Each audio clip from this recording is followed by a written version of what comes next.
Well, here's proof that it's full moon Saturday night. Experts say it's best to water lawns in the early evening or early morning, around 3 a.m. So note to the grounds crew, deactivate the sprinklers on race night, please. Yes, I'd say we have a small 911 here. Here's your problem right here.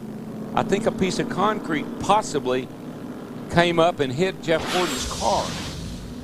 Something off into turn 3. Something happens right along in there. You see the dust fly up and you see the pieces flying. The track's must have a hole in it right there. Here's a better look. Boom, right there. Wow.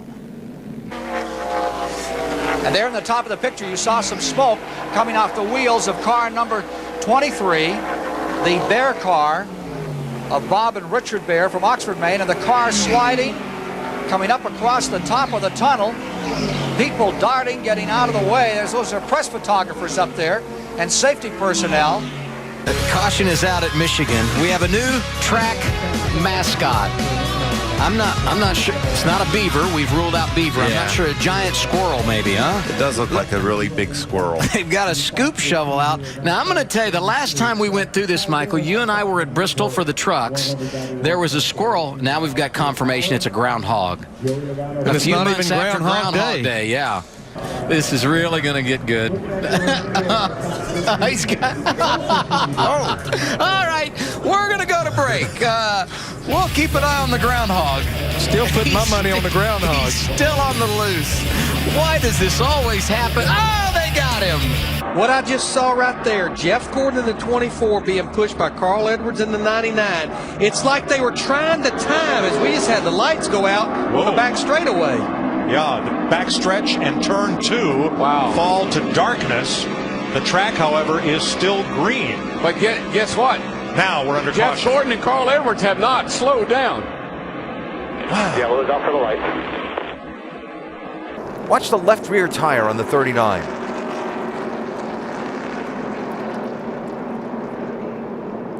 Oh, wow. I'll tell you, what you're seeing right there is the actual end of the housing breaking off because the hub's still attached. You can see it attached to the wheel. Just prior to halfway, Robert Huffman hit Dave Stacy coming off turn 2. David Hutto and George Crenshaw were also involved. The recent heavy rains made the grass a skating rink, and Stacy's car slid all the way to the dirt embankment, flipped over it, and amazingly landed on its wheels in Lake Lloyd. Rescue workers waited for the 29-year-old Enon, Ohio driver to clear the cobwebs before he got out. Hood not off, and he's missing the bus stop. Oh my goodness. Up and that thing just exploded, the whole nose of it. I don't know what that was. He was slowing down through the bus stop. I'm going to admit, Rick, I am baffled. I've never seen a motor blow like that. Is that a tire? Did a tire blow? I mean, the right front tire is flat. Completely blown. We see Jake Will Hobgood, keep putting Will Hobgood on the outside. Oh, and 48 gets a bump from the Robert Huffman car. He spins. And now Jake Hobgood gets bumped by Scott Weaver, and both those cars the air just simply flips the cars over. Just picks them up as soon as they turn. Nothing had a chance to happen. As soon as the car got sideways, it was up in the air already. Put it out, turn 4. I have a spectator climbing the fence. Security not doing their job. Guy climbing over the damn fence. I think that's the first time there's been a caution for somebody climbing up on the fence. A big piece of debris right there. That or a trap door in the track 1. That's what it looks like. Wow, you know what? Lights. That's the caution lights is what that is. Yeah. I'll tell you, these guys have been running so close to that wall, they've knocked that light off. I've seen these guys getting up so close up there. I believe they knocked the light off. Watch this. Here it comes. No, maybe it's just the wind off of them. Man, The wind's blowing hard that way, too. But that's a heavy-duty light, too, now. It's a good thing it didn't hit a car. Yeah, exactly. Now, here it is, overhanging the track at turn 4. The first car coming is going to be Kyle Busch. That's going to catch in his right front wheel well, and it's just going to whipsaw the fender behind the wheel well. Now, where is it going to go? Watch Mark Martin right here. He's going to come along pick up that cable, it's going to do a little damage to the left rear of his car. There it is in the air. It's going to catch on Mark's car, and then it's going to go underneath Marcus Ambrose's car. You see the camera getting kicked, the cable getting kicked up into the air. Take a look at what happened here that's brought out the second caution of the day. There's Stanley Smith in the middle in the black car. They were running 3 abreast going into that turn, Ken. There's the car number 1 of Rick Mast. There is one car that has gone over the wall, as you see in that. And there are the remains of the car that went over the wall. And it looks like someone standing there with a helmet, Ken. And got out of that. Let's hope that is the case. The helmet goes off. This is going to be good. Yeah, that's a... If you're looking for the one on Fox Sports Live later tonight, we may have found a nominee. Yeah. I made a lot of notes for this event. They're closing in on it now. We've got Nothing a bunch of my people notes here. About tracking down a rabbit. That rabbit gets through this this gate, I guarantee you. There he goes, told you. There's no way they're catching that rabbit. They're trying to clear debris off the racetrack, and the car brakes, won't steer, and he slides up the track and into the back of that surplus helicopter jet engine on a trailer used to dry the racetrack. Mike, I saw sparks coming out from the car as if it had a tire down or something.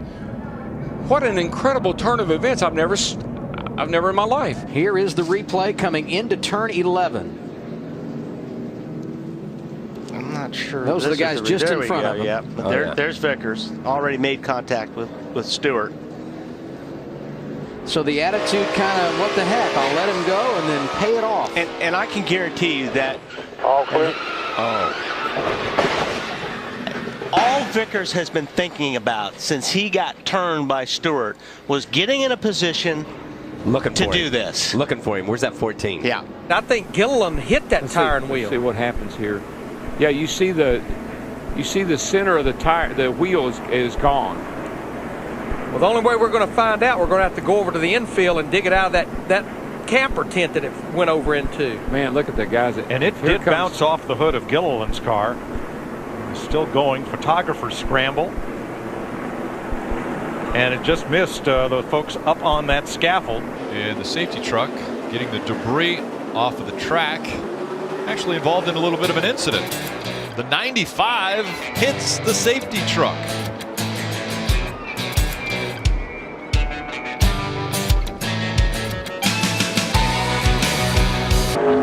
Here we see Todd Bodine. He's going to be involved. Now, Jeff Gordon comes down. They're going to get 3 abreast, and Todd Bodine doesn't know that. He gets touched by the 77 car of Sachs. He goes down, hits the 24 car. Sachs, the 8 car, spins, and look at all these cars behind. They got no place to go. Watch Mark Martin. He's hit someone. He has no brakes. Now watch him. He hits the inside retaining wall. That's the car up in the middle of your screen. Hits the Die Hard 500 sign. Shoots through a guardrail right here. Goes right on through it. Moves it down. Still at top speed and hits another fence and then the guardrail and finally comes to rest. Something going on up on the hillside hospitality area overlooking turn 1, and you see the drivers racing through that smoke. It doesn't have anything to do with what's going on the racetrack. We'll see if we can find out exactly what it is here in a minute. Well, that's got to be unsettling for the drivers to drive through that, dude. I promise you, at 190 miles an hour entering that corner, already treacherous conditions to start with. Somebody telling you everything's okay. Caution's out. They dropped the green flag or waved the green flag to restart the race. However, the drivers are controlled these days as much by the green and yellow flag as by the caution lights all the way around the racetrack. And we're told the caution lights failed to extinguish when the track went green. But he's definitely getting better. He's actually on the lead lap, Mike. Yes. But when that caution came out on lap 45, we were watching him. He was just about to go a lap down. So I think these cautions, they've possibly been his best friend, Matt.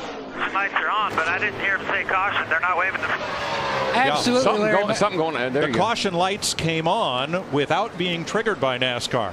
So now the call has come down from the tower to wave the caution flag. See, drivers only see the flag when they're on the front straightaway, but the caution lights are all the way around the racetrack. Okay, we've got a caution on the racetrack. It is our 6th, and the word we're getting from NASCAR. Remember I told you that Brian Scott was called back in for a missing lug nut? Well, it turns out they were wrong. So what they are going to do is slow everybody down and give Scott his position back. Yeah, it's not unprecedented. That happened a long time ago. I was Earnhardt's crew chief at Rockingham, and we made a green flag stop. Said we had a loose lug or a missing lug nut, and we didn't. So they did the same thing, but haven't seen that in quite a few years. Yeah, and Mark had caught these cars. You can see Bobby Labonte looks like just loses it, gets loose with that car right up behind him there. But Mark had been there for a while, and you can see Mark spinning now. Not much you can do except hold on and lock the brakes as a driver at this point in time. And right there. Oh. Ed Martin had caught this 47 and 42 and been behind them for about 10 laps, but couldn't get around them because the 47 and 42 had a little fresher tires, but you can see the fire underneath. The tire gets away from the 47 team of Marcos Ambrose. A crewman runs out to get it. You just cannot do that. That brings out the caution. And guys, that turned everything upside down at that point. Just 6 cars on the lead lap, and that was lap 66, I believe. Yep, lap 66. Field coming to get the green flag. And the green flag's in the air, and they put the caution back out because they still had safety vehicles on the track in turns 1 and 2. What in the world? What were they thinking? They got about 3 trucks still out on the racetrack. And some guys haven't seen it yet. They wave the green with safety vehicles. You see them there, still on the track, on the apron between turns 1 and 2. These are live pictures of snow in the area. It snowed a little bit earlier, and it's really coming down now. We've had a couple of leaders, 2 lead changes, 3 cautions in the race, 32 laps in. Kevin Harvick ahead of J.J. Yaley, but the red flag is out. And it looks they need a Zamboni machine for this. Oh, man, I tell you right now, I've heard of the Snowball Derby, but this like it may wind up being the Snowball Derby. Now, I haven't. You and Darrell Waltrip. I know Jamie McMurray is with us. Yeah, there's a groove. You're talking about looking for a groove on the track. Jim Cantori would be very happy right now. Hey, Michael, it was only 20% chance of rain. I think we got all 20. All I can say is don't be the last guy under the tent, if you know what I mean. That's golf ball size.